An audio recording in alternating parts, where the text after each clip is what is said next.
All right, Jesse on Fire, welcome back to the channel. So we're going to talk about Khabib and what he's been doing here as it relates to Charles in the last couple of days, because there's one major point that I have not heard any other channel make that I'm going to make right now relating to, the criticism that Khabib is giving to Charles and the merit of said criticism. And then we're going to talk about why he's doing it. It's obvious, kind of obvious why he's doing it, but just to make sure that we're clear on why he's doing it. And then there's another layer to talk about there also. But yeah, I think the thing that we'll lead off with has to do with the thing that I think is the most kind of ridiculous and contradictory thing that Khabib is saying. Now, again, he's not doing it for complex reasons, right? He's attacking Charles' skill set. He's attacking his status. He's comparing himself to Charles. This is all to get Islam the next title shot. This is not rocket science, okay? But yeah, anyway, before we get into it, if you like the content, subscribe and ring the bell. Somehow I lost 16 subscribers yesterday. I have a theory. That's never happened before. I have a theory. I think that what it is I started requiring people be subscribers to talk in my live streams. So I think a bunch of people who are aggravated were all right, I'll subscribe just this once so I can tell Jesse that he is stupid and his face is ugly and I don't like the way he talks. And then a few days later, they were like, why am I seeing this shit? Oh gosh, I'm still subscribed to this fuck. Either that or it's just some kind of anomaly. But if you guys watch my content consistently and you don't mind, throw a subscribe on it. I would enjoy that a lot. And then also, I'm still, let's overwhelm the disingenuous dislikes if you guys don't mind by throwing likes on it. Anyway, so here's the deal. So I won't bury the lead like I usually do. I will come right out with the main point that I want to make. And here's the deal. So Khabib has said a bunch of stuff, right? He said that Charles is not a great grappler, right? How can he be a great grappler if he's tapped 8 times or whatever? I think it's 8. If he's tapped 8 times, how could he be a great grappler? Come on. Like right there, you already know. You're like, okay, so we're doing something else here. Like, of course, obviously he's a great grappler, but nonetheless, he's saying Islam's going to ride him out. He's going to ride him like a horse. He said that, comparing their kind of runs at lightweight or, as a lightweight champion, he's saying that like my face never got touched. I never got dropped. You did. But the main thing that I have not heard anyone comment on, because I've heard people push back on all those other things, right? But the one thing I have not heard anyone push back on, which is actually the most blaring and absolutely critical thing for you to be pushing back on, is the fact that Khabib is saying that Charles is not the undisputed champion. However, he was when he left, right? Okay. So let's dig into that a little bit. So you were the undisputed champion, correct, Khabib? Yes, I was. I beat all the challengers. All right. Now, Charles just beat everyone also. How is he not the undisputed champion? He hasn't beat Islam. Okay. And Islam has won how many fights in a row? A lot. Okay, cool. And how many has he beat in the top 5? Well, none. Okay. Right. So can you think of anybody who was around when you retired who was on a very similar sized win streak, but the reason that you didn't have to fight him is because he hadn't beat anyone in the top 5? I don't know. Let's think about this. Oh, that's right. Charles Oliveira. So when Khabib retired, the undisputed champion, Charles Oliveira was right there, undefeated, just hadn't beat anyone in the top 5. And so, Khabib considered himself undisputed. None of these guys are on my level. He leaves. Charles sweeps in, cleans out the division, just like Khabib did, except for one guy who hasn't beat anyone in the top 10 either. And yet Charles's status is disputed, but Khabib's wasn't. Sorry, dude. I love Khabib, man. I love Khabib. But if I didn't point that out, what kind of job would I be doing, Because the situations are literally identical. Okay? Identical. Charles, when Khabib was champion and retired, was exactly where Islam is right now. So either he's the undisputed champion and you want Islam to fight him, or you were a disputed champion when you retired. Can't have it both ways. Situation was identical. Now, I think personally, the only way to settle this is for Khabib to say that if Charles beats Islam, then Khabib comes back to fight him. I think that's the only way that you settle this. I think that it ensures that Islam gets the fight. It throws Khabib's shine onto Islam so he can stand on his own too, going forward after this. You know, it puts stakes on this fight that are even bigger than what they are already, which is astronomical.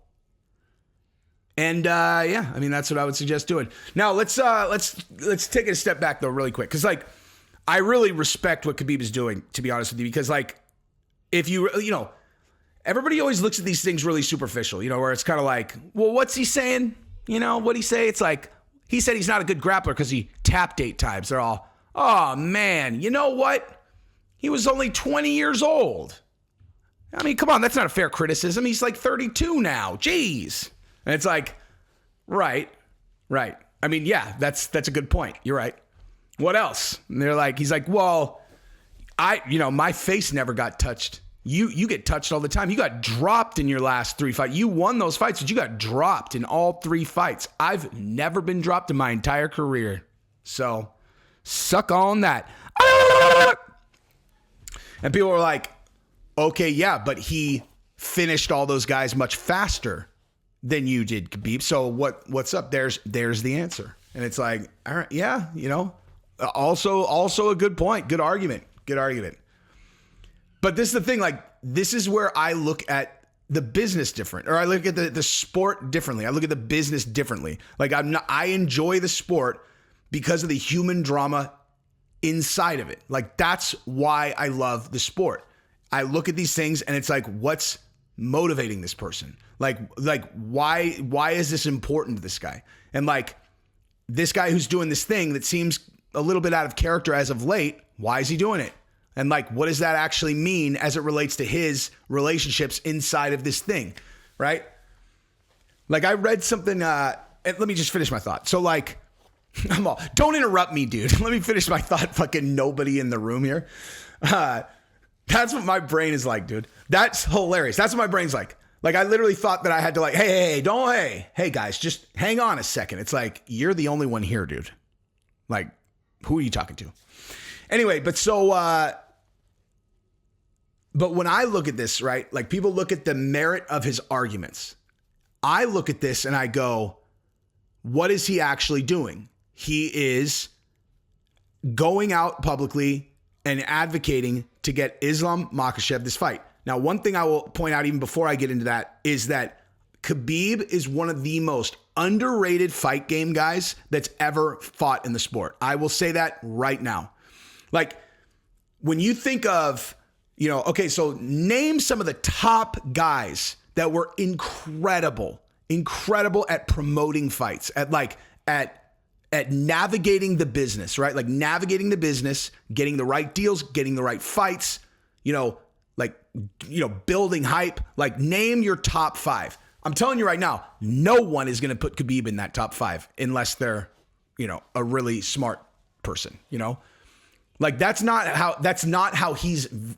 And if after I lay this out, I mean, there's not going to be much of like an argument here, but it's like he does such a good job, because I'm going to say I think he's in the top 5 easily, but he does such a good job doing it that people don't even realize he's doing it, right? Like he's such a genuine guy, and he has such an aura of like being a principled person who means what he says, etc., that when he's behaving strategically and he's working the room and he's working the different chess pieces on the board, people don't even realize he's doing it, Like they don't even realize he's doing it.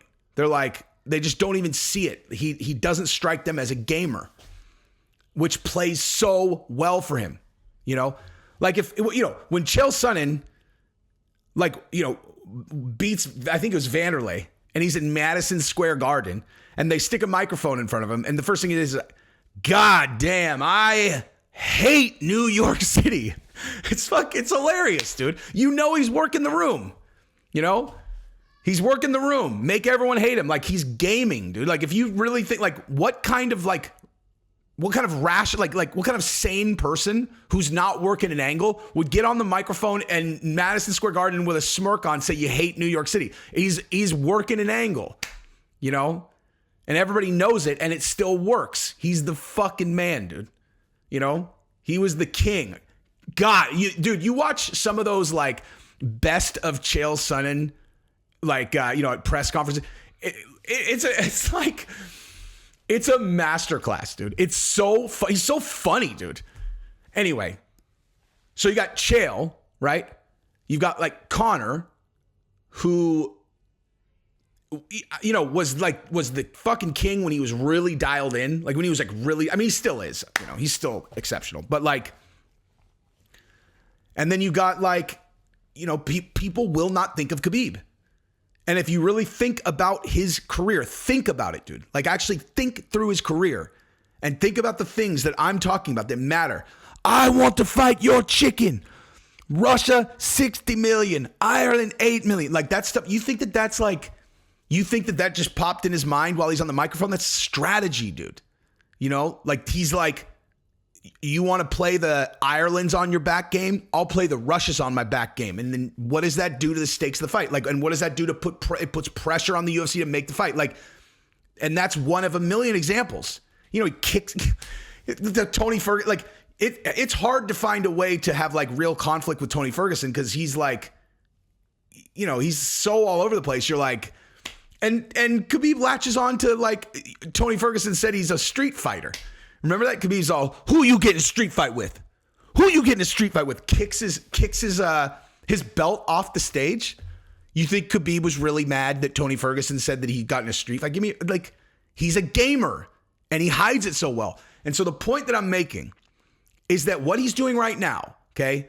So, a couple months ago, 3 months ago, he says, hey, this is Charles Oliveira time. The humble to the gills, dude. Mr. Humble. Like, he's like, I don't care. I'm not coming back. Even if he beats everybody, I'm not coming back.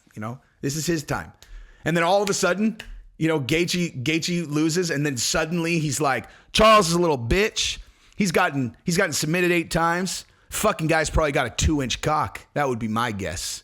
Probably leaving ladies real unsatisfied. That's probably why he needs to wear Gucci. Because he looks like a goof. Looks like a goof with a tiny little dick. I mean, that's that's obviously not what he's saying. But you know what I mean? So he's tapped 8 times. He's not even a good grappler. My legacy was he's disputed all that. Like, where do you think that's coming from? He's obviously working again. Like he's working and he's doing it. And here's the thing, like he's doing it on behalf of his fighter. Islam is literally like his little brother. The guy's an incredible fighter, but he's not built like Khabib on the mic. And so Khabib is like, he knows that. And so he's filling that need for his fighter, And I know like that seems like obvious, I guess, like, managers always do that or, whatever. Like, of course, Ali Abdelaziz does that for all of his guys. He's always stirring drama with guys, that are adversaries of people on his team. That's the business.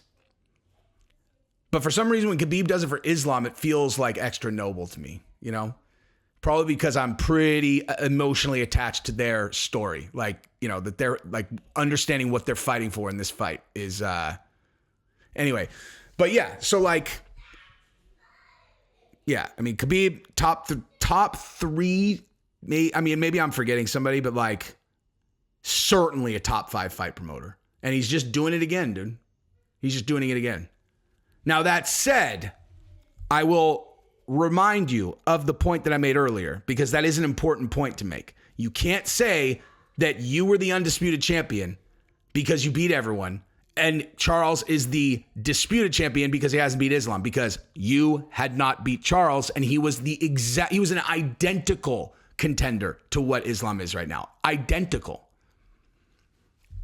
So, there's that.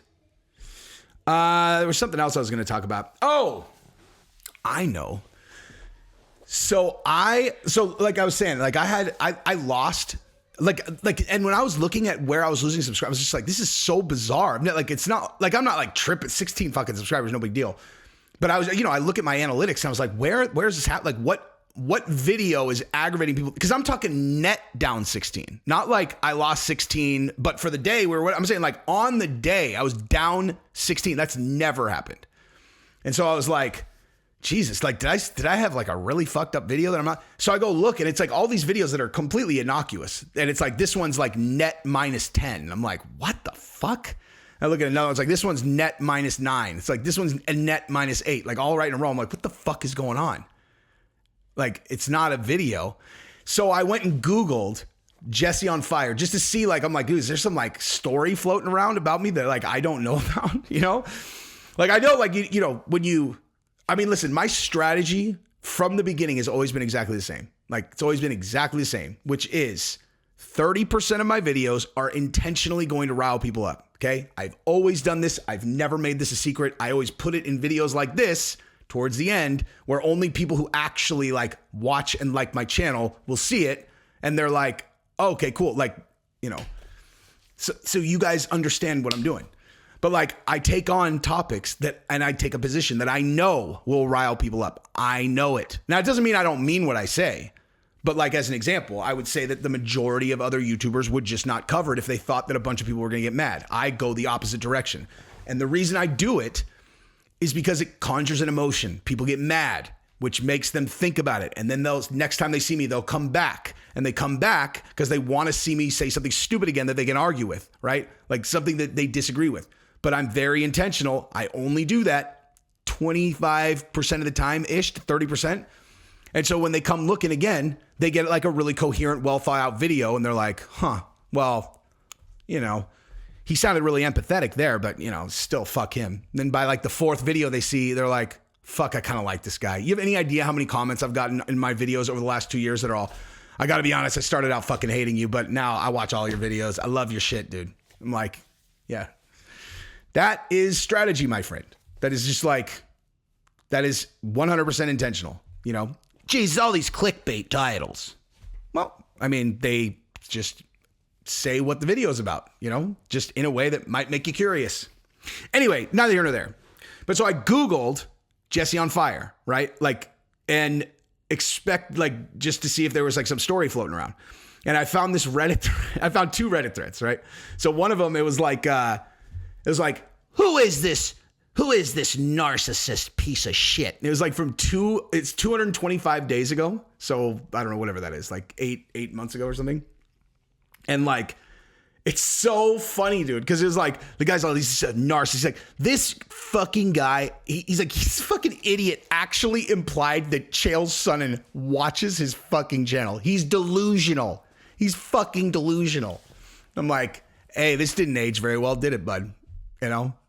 Because you got to assume a person like that watches my shit. Like if they're that riled up, probably watch my shit. It's like, so you probably saw, you know, when Chael said Jesse's show is fire. You know, you might have seen that. And then I linked to me on Bisping's channel. It's like I'm doing it smiling. Like I'm like, oh my God, look at these guys hating, son. The reason I'm telling this story is because the other one is one that I think everyone should go look up because I think it's hilarious.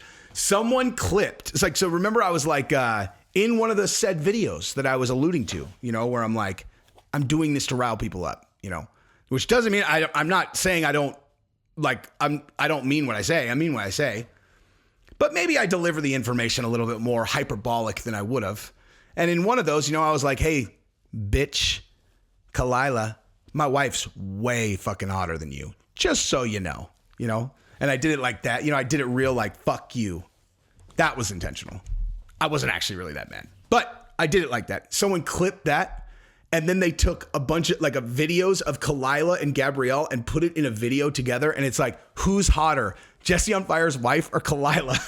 I was like, no way. Awesome, dude. And I looked at his, you know, like the majority of the engagement was just people like, oh God. Like one guy's all, he's like, it's like one guy's all, who's Jesse on Fire? And what the hell does he have to do with UFC? And the guy's all, he's your standard Republican, pro-gun, anti-vax, clickbait title, MMA YouTuber that talks about rumors and bullshit instead of like something. He's It's like he's on drugs. He has ADD, jumps all over the place. He's all, think Chael Sonnen, but with like 10% of the charisma. Oh my God. I laughed out loud at that, dude. But, dude, if people aren't hating on you, you don't matter. People aren't hating on you, dude. You are not relevant. Anyway, I laughed out loud at that. But I was expecting like more people to actually get like, dude, you find me a Reddit thread that's all, hey, who's hotter? And you put 2 chicks on it. Like, dude, I'm going to vote. And since it's objectively like, just there's a correct answer. Like there's I mean, I don't know if maybe if you haven't seen her in person, you can't really tell. I'm telling you, like Gabrielle's never been in a room where anyone's better looking than her ever. So, we end up in a room with like, there's no like, even a person that's like, fuck Jesse on fire. They'd be all, fuck. God damn it. Fuck Jesse on fire. But I can't say that his wife's not hotter than Kalila. I mean, Jesus. Kalila's beautiful, but I mean, let's be real, So like if anybody wanted to seek out that particular thread and then weigh in, feel free. And guess what? If you go and you say it's Kalila, I know you're trolling, dude. I know it and you know it. Anyway, so anybody looking for YouTube help, right? YouTube help. That is how you stretch a video an additional 7 minutes, right? People don't have to watch it if they don't want to, dude, right? That's how you do it. Watch time is your key metric. I mean, clicks, watch time. So, yeah. I think I'm actually going to start consulting on this. I just talk about it all the time. Someone reached out, named Chris who went to one of our shows, and I'm going to do like actual, monthly like consulting with him. Cause in all honesty, dude, I was saying like, I just started thinking about this recently he suggested it, but like I have a system where if you follow it, it will come down to whether you have talent or not. I mean, there's a shitload of work. Like, it's not like, just like, oh, look at that. Like you don't have to work, but if you do what I say and you have talent, it will work. If you do what I say and you have no talent, it won't. But like, if you're someone, like if you think of yourself as someone that people will want to watch, if they gave you a shot and then you do the work, which will be fucking extensive, years. But at the end of those years, I'm going to like in what month is this? May? I'm going to make $9,000 this month on YouTube. That doesn't include the live events. So it's worth the work. I've probably done 1,000 videos now though. 1,000 videos. Try to wrap your fucking brain around that. When people are all, Jesus. Did you say $9,000? It's going to get a lot more than that too. But fucking dude, Jesus, you lucky asshole. Oh, lucky? I'm sorry, you said lucky. I could have sworn you said lucky because lucky implies luck. If I tell you I did 1,000 fucking videos, that implies persistence, perseverance, fucking absolute stone belief, and incredible hard work. Hard men make easy times, okay? How many soft guys do you think will do 1,000 fucking YouTube videos to see? Well, when I first blew up on the Fabia stuff, I had done 5. I can't remember the exact. It was like either 510 or 515 videos. Like let's call it 510 on the low side. 510 videos when I first blew up. The most money I'd made in a month before that was like $340 or something like that. Making videos every single day. Okay, 510 videos is what I did before I found traction. So you want to tell me I'm lucky? Fuck you, dude. But I can do that for anybody. If you think you can do the work, I will lay out how to do it. And I'll tell you exactly what to do. But anyway, if you're interested, hit me up. We can figure something out. I'm just now thinking like, it's a business. It's a business that I started fucking 3 hours ago. So anyway, yeah. Oh, one other thing.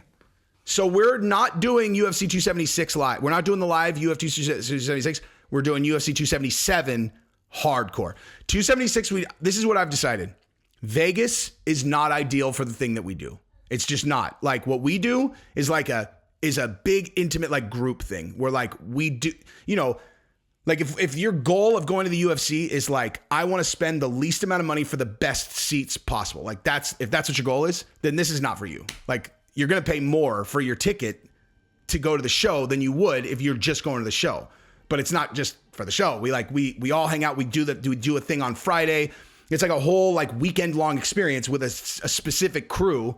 Me, Gabrielle, you know, anywhere between like 10 and maybe 15 other people. And we do everything together, you know, for the entire weekend. And it's super fun. And my opinion, having done it now 3 times, is that Vegas is not conducive to that. It's just not. And like, so I could go do it and I could, you know, make some money, but like, I don't know. Vegas it's not the right spot for it. You know, there's too much shit going on. There's too much like, anyway. But so 277, we're doing in Dallas. Anthony Smith is fighting. So we're going to do it big. If he wins, we'll definitely hang out with him afterwards, you know, assuming he's not like injured or whatever. But yeah, so if you're interested in going to 277, series, like hit me up. I'm going to start taking payment this week and we're going to get people locked in. I think we're going to do a group of about 14, I think, ballpark. We had 18 in Phoenix. It felt like a little bit too many. But yeah. Anyway, so hit me up. realjesseonfire@gmail.com. Oh, we'll do the drawing for the Jordans at the end of this coming week. And yeah. And my dude who won the original ones, I emailed you. If you did not receive them by today, hit me up again. Because again, there's something going on with stadium goods. If you did not receive them by today, hit me up because I will just send you another pair because I can't figure out what the fuck is going on with that. But anyway, let me know because I emailed you and you didn't respond. And I owe you a pair of Jordans. And you're going to get them, dude. One way or the other. You'll probably end up getting fucking 2 pairs now, but whatever. Anyway, love you guys. Peace.